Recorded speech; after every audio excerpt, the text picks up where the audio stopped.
Paris, the city of light, love, and unshakable pride. But one quiet Sunday morning, that pride shattered in 4 minutes flat. The Louvre, the crown jewel of France, was robbed. Not just any robbery. This was a masterclass in audacity, a heist so fast, so clean, and so humiliating that it left the entire country asking one question: how could this happen here? 4 minutes. 8 royal jewels. Gone. The Louvre, a fortress of history, a shrine to civilization, violated in broad daylight. It wasn't just a loss of gold and diamonds.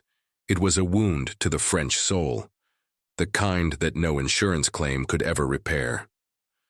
Let's rewind to that fateful morning. Tourists from around the world had gathered under the iconic glass pyramid, cameras ready, hearts racing to see the Mona Lisa. Then chaos, sirens, guards shouting, doors slamming. Within minutes, the dream of seeing the world's greatest art turned into a nightmare of disbelief.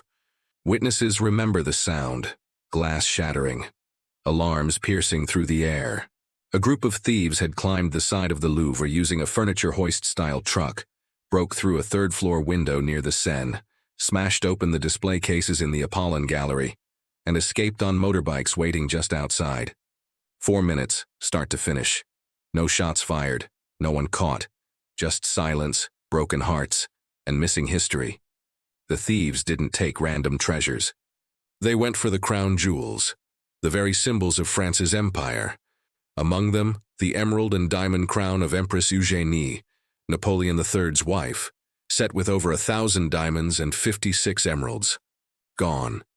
Marie-Louise's sapphire necklace, a wedding gift from Napoleon Bonaparte himself. Gone. Josephine's diamond tiara, the Duchesse d'Angoulême's brooch. Gone, gone, gone. 8 royal pieces, priceless relics of an empire, vanished as if swallowed by the Parisian night. And for the tourists who had come to marvel at beauty, the reality was chilling. Instead of paintings and sculptures, they stood before police tape. The Louvre, closed, sealed, silent. One American visitor said, "It feels like something this famous should be untouchable." Another tourist, tearful, told reporters, "We've been planning this for years. The Louvre was supposed to be the dream." But that morning, the dream had turned into a crime scene.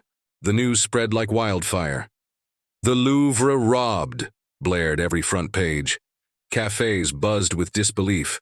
Taxi radios played updates non-stop. The French Justice Minister Gérald Darmanin called it a deplorable image for France. President Emmanuel Macron described it as an attack on our heritage. Opposition leaders called it a humiliation.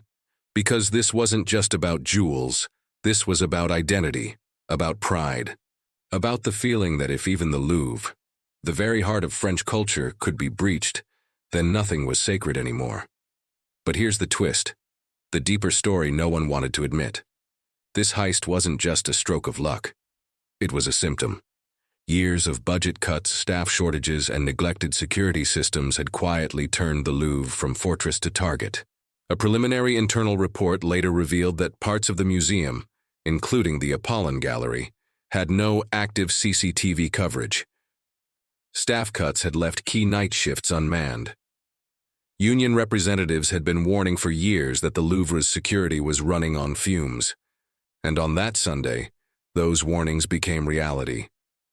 4 minutes was all it took to expose the cracks, not just in the Louvre's walls, but in France's confidence. The streets of Paris reacted with emotion. Outside the museum, hundreds gathered in disbelief, pressing their phones against the iron gates, hoping to capture a glimpse of what had happened. Tourists stood in the drizzle, murmuring, "I can't believe it." Reporters described the mood as a national mourning for beauty. For Parisians, this wasn't about the loss of jewels. It was about the feeling that something sacred had been violated. One headline put it best, a robbery that stole France's reflection of itself. Meanwhile, investigators scrambled. Special police units sealed off bridges, drones searched the Seine, and detectives combed through the museum for clues. But the thieves, whoever they were, had planned it too well. No fingerprints, no faces, Just precision, speed, and silence. Rachida Dati, the culture minister, promised a total security overhaul.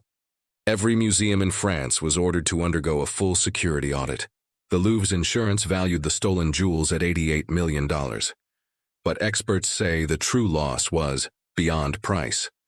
Because how do you put a number on a nation's memory? And let's not forget the emotional toll. Imagine being one of those tourists, standing under the glass pyramid, hearing the alarms, realizing that something once considered eternal had just been stolen. The Mona Lisa still hung safely on her wall, but the magic, that sense of timeless security, had vanished. Cafes that day were full of whispers. Locals said it felt like a national heartbreak. Some blamed foreign gangs. Others whispered about insiders, maybe even someone who knew the museum's weaknesses too well. The Louvre itself released a quiet statement. We will restore what has been lost, not just in jewels, but in trust. Yet, as days turned into weeks, something else began to stir. Fascination. Across the world, people couldn't stop talking about it. The perfect heist, the impossible crime, the thieves who outsmarted France. Art lovers drew comparisons to Ocean's 11. Conspiracy theorists spun wild tales of political sabotage, secret buyers, and underground auctions. But the truth, still a mystery. The jewels, still missing. The culprits, still at large. And somewhere out there, in some hidden vault or private collection, those 8 royal treasures might be sitting, glittering silently, carrying with them the weight of history and betrayal. For France, the heist became more than a crime. It became a question. How did we let this happen? And what else can be taken from us when we stop paying attention? Because if the Louvre, the most secure museum on earth, can be hit, then nowhere is truly safe. In the end, this was never just about stolen jewels. It was about a collective heartbreak. The realization that even beauty, even history, can be broken. The tourists left with photos of police tape instead of masterpieces. The guards left with guilt instead of pride. And Paris, the city of art, was left with a scar that may never fade. 4 minutes. That's all it took to change how France sees itself. To turn one of the world's proudest symbols into a cautionary tale. To remind us that even legends can fall. And maybe that's the real crime. Not what was stolen, but what was revealed. The Louvre robbery wasn't just a heist. It was a mirror, showing a France that had grown too comfortable, too trusting, too sure that history could protect itself. But history needs guardians. And on that Sunday, the guardians were asleep. The jewels are gone. The shame lingers. And the legend of the 4-minute heist will live on. Glittering, haunting, unfinished. Because somewhere in Paris, maybe in a quiet corner of the Seine, someone knows exactly where those jewels are. If this story left you stunned, hit like, subscribe, and stay with us.